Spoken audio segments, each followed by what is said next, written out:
श्री गणेशाय नमो नमः। मेरे श्रोतागण, मैं आपको आज जातक के धन की स्थिति और अचल संपत्ति की स्थिति के बारे में जानकारी दे रही हूँ।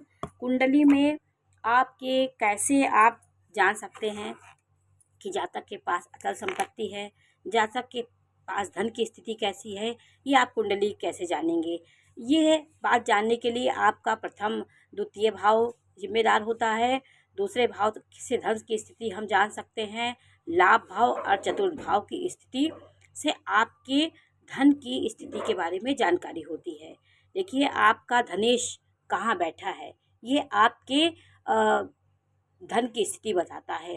धन का स्वामी यदि केंद्र त्रिकोण में बैठ गया तो ये आपके लिए एक बहुत धन योग कारक हो जाती है कुंडली आपकी। धन भाव का स्वामी लाभ भाव में बैठा हो, धन का स्वामी यदि अपने ही भाव में बैठा हो या लग्न में बैठा हो तो आप अपने मेहनत पुरुषार्थ से अपने धन को आगमन करते हैं। यदि धन का स्वामी चतुर्थ भाव में बैठ जाए, यह स्थिति आपके धनवान बनने के संकेत देती है। कहीं ना कहीं से आपके पास अचल संपत्ति, आपका धन का आगमन होगा और जीवन में आप धन से परिपूर्ण होंगे।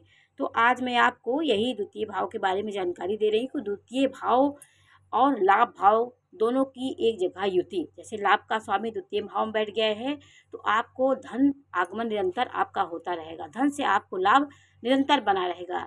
या धन भाव का स्वामी जैसे अर्थ त्रिकोण के स्वामी अर्थ त्रिकोण में मिल जाए, जैसे दूसरे का स्वामी दशम भाव में हो जाए, दशम भाव का स्वामी या दूसरे भाव में हो जाए, यह स्थिति भी धन के बढ़ने का संकेत देती है। आज मैं आपको प्रत्येक भाव में धनेश की स्थिति के बारे में जानकारी दे रही हूँ।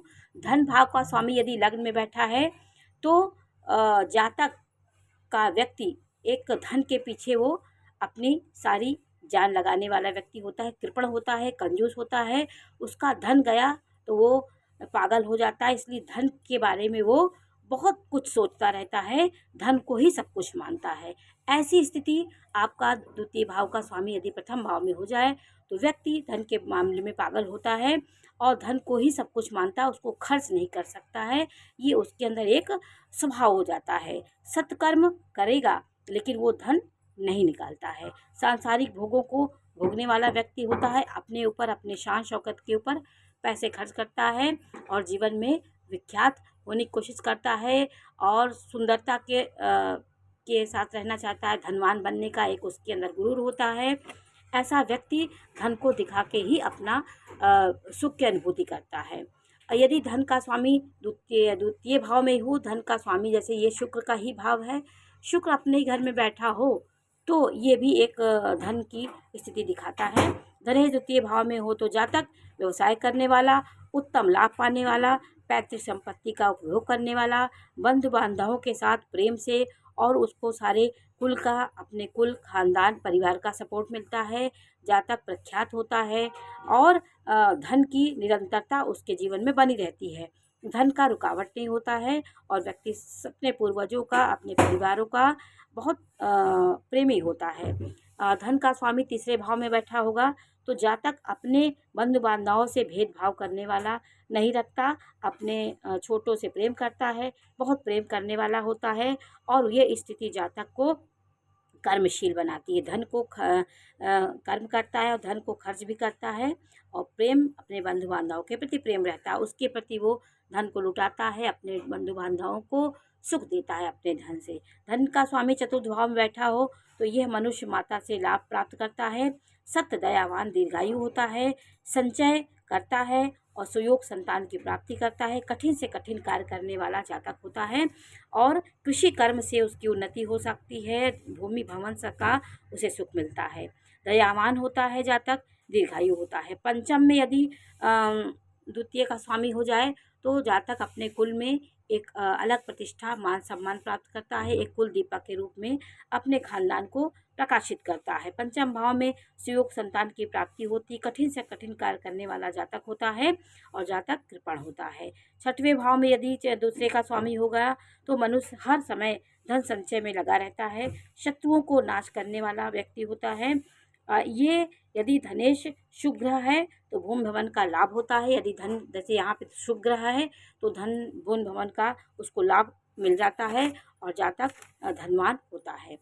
दूसरे भाव का स्वामी सप्तम भाव में हो जाता है तो मनुष्य उच्च गुणों वाला होता है, अच्छी पत्नी का भोग करता है, पत्नी उसकी शांत होती है, शांति उसके अंदर होती है, धन को संग्रह करने वाली पत्नी होती है और उसके अनुसार चलने वाली होती है। दूसरे भाव का स्वामी यदि अष्टम भाव में बैठा हो तो जातक जीवन में धन का अभाव उसे रहता है, दूसरों के धन को अनायास खर्च करने वाला होता है और धन को देख करके वो खर्चे करते हैं और धन को खर्च करके वो अपने करता है। तो ऐसी स्थिति आपकी कुंडली में आप अपना देखिए, आपका धन का स्वामी कहाँ बैठा है।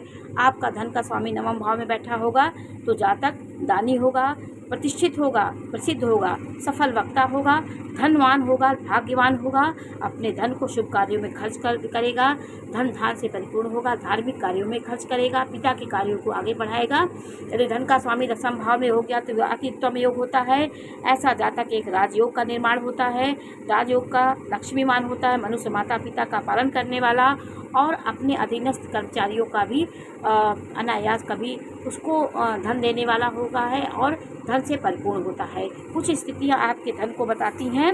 लाभ भाव में यदि धन भाव का स्वामी हो गया तो मनुष्य धनी होता है, प्रसिद्ध होता है और लाभ का उसके निरंतर उसके जीवन में लाभ की स्थिति बनी रहती है, समूह का पालन करने वाला होता है, तत्पर प्रख्यात होगा और हर जगह उसे लाभ मिलता है।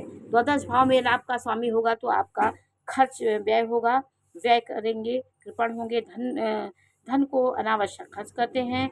ऐसी स्थिति यदि वो होगी तो प्रसिद्ध व्यापार करने वाले व्यक्ति होंगे, बाहर जाके आप धन कमा सकते हैं, लेकिन आपका धन का व्यय होता है। ये आपके धन भाव के 12 भाव में बैठने के फल होते हैं और किस भाव में बैठने से ज़्यादा फल होते हैं इस बारे में मैंने जानकारी कैसी लगी हमें अवश्य बताइए। चैनल लाइक करिए, सब्सक्राइब करिए, मैं इसी प्रकार की जानकारी देती रहूँगी। नमस्कार।